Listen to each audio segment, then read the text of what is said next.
ಸ್ನೇಹಿತರೆ, ಭಗವಂತನು ಯಾರನ್ನು ಬಡವರನ್ನಾಗಿ ಮಾಡಿಲ್ಲವೆಂದು ಹೇಳಿದ್ದಾರೆ. ಪ್ರತಿಯೊಬ್ಬರಿಗೂ ಅವರವರ ಬದುಕಿಗೆ ಬೇಕಾದಷ್ಟು ದುಡ್ಡು ಕೊಟ್ಟಿದ್ದಾರೆ ಮತ್ತು ಯಾರಿಗಾದರೂ ಅವರ ಅಗತ್ಯಕ್ಕಿಂತ ಕಡಿಮೆ ಕೊಟ್ಟಿದ್ದರೂ ದೇವರು ಅವರಿಗಾಗಿ ಅಂತಹ ವ್ಯವಸ್ಥೆಯನ್ನು ಮಾಡಿದ್ದಾನೆ. ಅವರ ಜೀವನ ಮುಂದುವರಿಯುತ್ತದೆ. ನಾವು ಸಾಮಾನ್ಯವಾಗಿ ನಮ್ಮ ಶ್ರೀಮಂತಿಕೆ ಮತ್ತು ಬಡತನವನ್ನು ಇತರರ ಶ್ರೀಮಂತಿಕೆಯನ್ನು ನೋಡಿ ನಿರ್ಣಯಿಸುತ್ತೇವೆ. ನಮ್ಮ ಬಳಿ 10 ರೂಪಾಯಿ ಇದ್ದರೆ ಇನ್ನೊಬ್ಬರ ಬಳಿ 100 ಇದ್ದರೆ ನಮ್ಮ ದೃಷ್ಟಿಯಲ್ಲಿ ನಾವೇ ಬಡವರಾಗುತ್ತೇವೆ ಮತ್ತು ಇನ್ನೊಬ್ಬರು ಶ್ರೀಮಂತರಾಗುತ್ತಾರೆ. ಒಬ್ಬ ವ್ಯಕ್ತಿಯು ಹಣ ಸಂಪಾದಿಸಲು ಎಷ್ಟು ಶ್ರಮಿಸುತ್ತಾನೆ ಎಂದು ನಾವು ಯೋಚಿಸುವುದಿಲ್ಲ. 100 ಕೆಲಸ ಮಾಡುತ್ತಾನೆ. ಅವನ ಅಗತ್ಯಗಳೇನು? ನಾವು ಇತರರ ಸಂಪತ್ತನ್ನು ನೋಡುತ್ತೇವೆ ಮತ್ತು ನಮ್ಮ ಸ್ವಂತ ಅಭಿಪ್ರಾಯವನ್ನು ರೂಪಿಸುತ್ತೇವೆ. ಗೌತಮ ಬುದ್ಧನ ಇಂದಿನ ಸ್ಫೂರ್ತಿದಾಯಕ ಕಥೆಯ ಮೂಲಕ ಭಗವಾನ್ ಬುದ್ಧನ ಪ್ರಕಾರ ಶ್ರೀಮಂತ ವ್ಯಕ್ತಿ ಮತ್ತು ಶ್ರೀಮಂತ ಯಾರು ಎಂದು ನಿಮಗೆ ತಿಳಿಯುತ್ತದೆ. ಗೌತಮ ಬುದ್ಧ ಪ್ರತಿಯೊಬ್ಬ ವ್ಯಕ್ತಿಯನ್ನು ಏಕೆ ಶ್ರೀಮಂತವೆಂದು ಕರೆದನು ಎಂಬುದನ್ನು ಸಹ ನೀವು ಅರ್ಥ ಮಾಡಿಕೊಳ್ಳುವಿರಿ.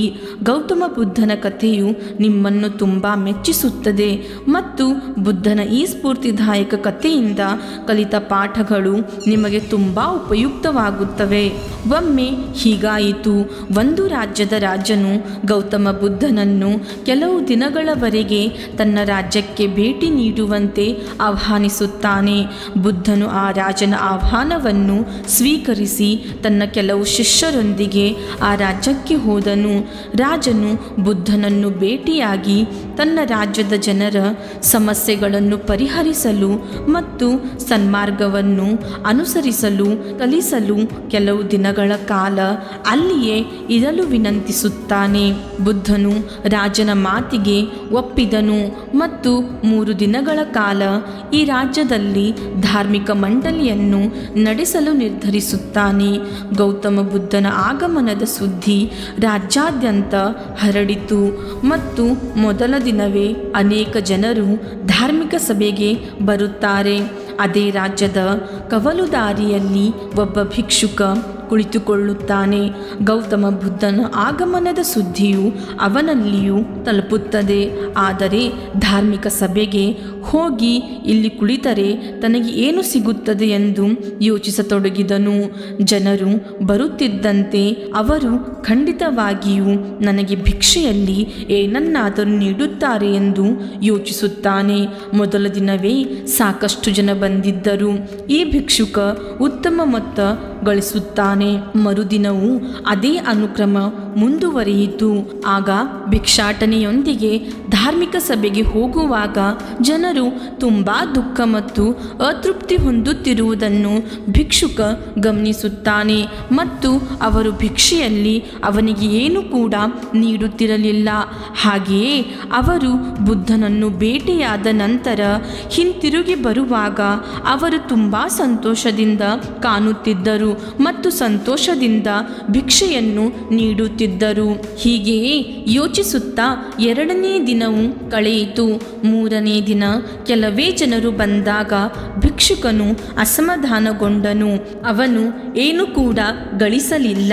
ಪ್ರತಿಯೊಬ್ಬರ ಸಮಸ್ಯೆಗಳಿಗೂ ಬುದ್ಧನೇ ಪರಿಹಾರ ನೀಡುತ್ತಿದ್ದಾನೆ ಎಂದರೆ ನಾನು ಸಹ ಅವರ ಬಳಿ ಹೋಗಿ ನನ್ನ ಬಡತನವನ್ನು ಹೋಗಲಾಡಿಸಲು ಪರಿಹಾರವನ್ನು ಏಕೆ ಕೇಳಬಾರದೆ ಎಂದು ಯೋಚಿಸುತ್ತಾನೆ. ಹೀಗೆ ಯೋಚಿಸುತ್ತಾ ಧಾರ್ಮಿಕ ಸಭೆಗೂ ಕೂಡ ಹೋಗುತ್ತಾನೆ. ಆದರೆ ಉದ್ದನೆಯ ಸರತಿ ಸಾಲು ಅಲ್ಲಿ ಇತ್ತು.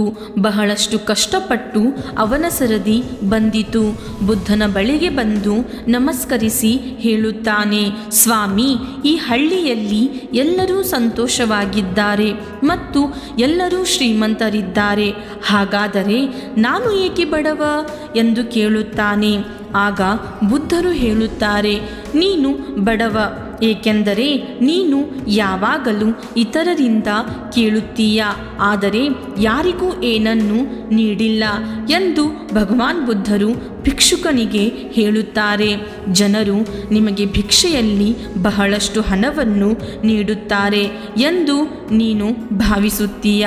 ಆದರೆ ನೀನು ಯಾರಿಗೂ ಪ್ರತಿಯಾಗಿ ಏನನ್ನು ನೀಡಲು ಬಯಸುವುದಿಲ್ಲ. ಇದನ್ನು ಕೇಳಿದ ಭಿಕ್ಷುಕನು ಬಹಳ ಆಶ್ಚರ್ಯದಿಂದ ಹೇಳುತ್ತಾನೆ, ಓ ಸ್ವಾಮಿ, ನಾನು ಜನರಿಗೆ ಏನನ್ನಾದರೂ ಕೊಡಲು ಹೇಗೆ ಸಾಧ್ಯ? ನಾನು ಭಿಕ್ಷೆಯಿಂದ ಮಾತ್ರ ಬದುಕುತ್ತೇನೆ. ನಾನು ಇನ್ನೇನು ಕೊಡಬೇಕು?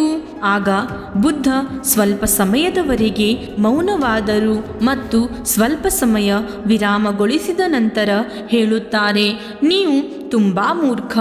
ದೇವರು ನಿನಗೆ ಮತ್ತು ನಮಗೆಲ್ಲರಿಗೂ ಯಾರಿಗೂ ನೀಡಲು ಅಥವಾ ಇತರರೊಂದಿಗೆ ಹಂಚಿಕೊಳ್ಳಲು ತುಂಬ ನೀಡಿದ್ದಾನೆ. ನೀವು ಇತರರೊಂದಿಗೆ ಹಂಚಿಕೊಳ್ಳಬಹುದಾದ ಮತ್ತು ಅವರಿಗೆ ಭರವಸೆ ಮತ್ತು ನಿರೀಕ್ಷೆಯನ್ನು ನೀಡುವಂತಹ ಸುಂದರವಾದ ನಗು ನೀಡಿದ್ದಾನೆ. ನೀವು ಸಿಹಿ ಮಾತುಗಳನ್ನು ಮಾತನಾಡುವ ಮೂಲಕ ಜನರನ್ನು ಹೊಗಳಲು ನಿಮಗೆ ಧ್ವನಿ ನೀಡಿದ್ದಾನೆ. ನೀವು ಇತರರಿಗೆ ಸಹಾಯ ಮಾಡುವ 2 ಕೈಗಳನ್ನು ನೀಡಿದ್ದಾನೆ. ನೀವು ಭಿಕ್ಷೆ ಬೇಡುವ ಬದಲು ಕಷ್ಟಪಟ್ಟು ದುಡಿಯುವ ಆರೋಗ್ಯಕರ ದೇಹವನ್ನು ನೀಡಿದ್ದಾನೆ. ದೇವರು ಈ ವಸ್ತುಗಳನ್ನು ಯಾವುದೇ ಕೊರತೆ ಇಲ್ಲದೆ ನೀಡಿದ ವ್ಯಕ್ತಿ ಎಂದಿಗೂ ಬಡವನಾಗಲು ಸಾಧ್ಯವಿಲ್ಲ. ನಿಮ್ಮ ಆಲೋಚನೆಯಿಂದಾಗಿ ನೀವು ಬಡವರಾಗಿದ್ದೀರಿ. ನೀವು ಈ ಆಲೋಚನೆಯಿಂದ ಹೊರಬಂದ ತಕ್ಷಣ ನೀವು ಇತರರಂತೆ ನಿಮ್ಮನ್ನು ಶ್ರೀಮಂತವೆಂದು ಪರಿಗಣಿಸಲು ಪ್ರಾರಂಭಿಸುತ್ತೀರಿ ಮತ್ತು ನಿಮ್ಮ ಜೀವನವು ಉತ್ತಮವಾಗುತ್ತದೆ. ಇತರರ ಸಂತೋಷವನ್ನು ನೋಡಿ ನಿಮ್ಮನ್ನು ಇತರರೊಂದಿಗೆ ಹೋಲಿಸಬೇಡಿ. ದೇವರು ಎಲ್ಲರನ್ನು ಶ್ರೀಮಂತನಾಗಿ ಮಾಡಿದ್ದಾನೆ.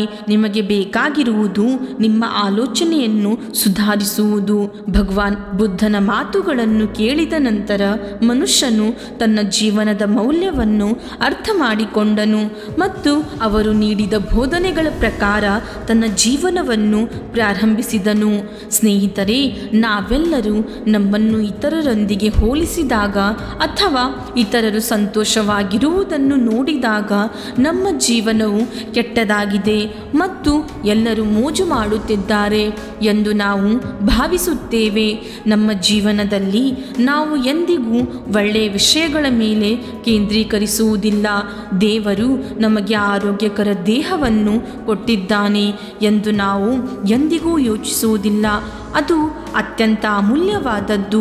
ನೀವು ಎಷ್ಟೇ ಶ್ರೀಮಂತರಾಗಿದ್ದರೂ ನಿಮ್ಮ ದೇಹವು ಉಪಯುಕ್ತವಾಗದಿದ್ದರೆ ಆ ಹಣವೂ ಸಹ ಯಾವುದೇ ಪ್ರಯೋಜನವಿಲ್ಲ. ಮತ್ತು ಅದೇ ಸಮಯದಲ್ಲಿ ನೀವು ಬಡವರಾಗಿದ್ದರೆ ನಿಮ್ಮ ದೇಹವು ಸಂಪೂರ್ಣವಾಗಿ ಆರೋಗ್ಯಕರವಾಗಿದ್ದರೆ ನಿಮ್ಮಲ್ಲಿ ನೀವು ಶ್ರೀಮಂತ ವ್ಯಕ್ತಿ. ಹಾಗೂ ಸ್ನೇಹಿತರೆ, ಕರೋನಾ ಕಾಲದಲ್ಲಿ ಹಣಕ್ಕಿಂತ ಆರೋಗ್ಯವಂತ ದೇಹ ಮುಖ್ಯ ಎಂಬುದು ನಾವೆಲ್ಲರೂ ನೋಡಿದ್ದೇವೆ. ಆದ್ದರಿಂದ ಸ್ನೇಹಿತರೆ, ನಾವು ನಮ್ಮ ಜೀವನದಲ್ಲಿ ನಮ್ಮನ್ನು ನಾವು ಎಂದಿಗೂ ಬಡವರು ಎಂದು ಭಾವಿಸಿಕೊಳ್ಳಬಾರದು. ಹಾಯ್ ಫ್ರೆಂಡ್ಸ್, ಇಲ್ಲಿಯ ತನಕ ಎಲ್ಲ ಕಥೆಯನ್ನು ಕೇಳಿದ್ದೀರಾ? ಹಾಗಾದರೆ ನಿಮಗೊಂದು ಸಣ್ಣ ರಿಕ್ವೆಸ್ಟ್. ಇಷ್ಟು ದಿನ ಜಾಲತಾಣಗಳಲ್ಲಿ ಕೇಳಿದ ಅತಿ ಹೆಚ್ಚು ಧ್ವನಿಗಳಲ್ಲಿ ಈ ಧ್ವನಿಯು ಒಂದಾಗಿದೆ. ನಮ್ಮ ಚಾನಲನ್ನು ಲೈಕ್, ಶೇರ್ ಆ್ಯಂಡ್ ಸಬ್ಸ್ಕ್ರೈಬ್ ಮಾಡಿ. ಮುಂದೆ ಭೇಟಿಯಾಗೋಣ ಒಂದು ಒಳ್ಳೆಯ ಕಥೆಯ ಮೂಲಕ. ಧನ್ಯವಾದಗಳು.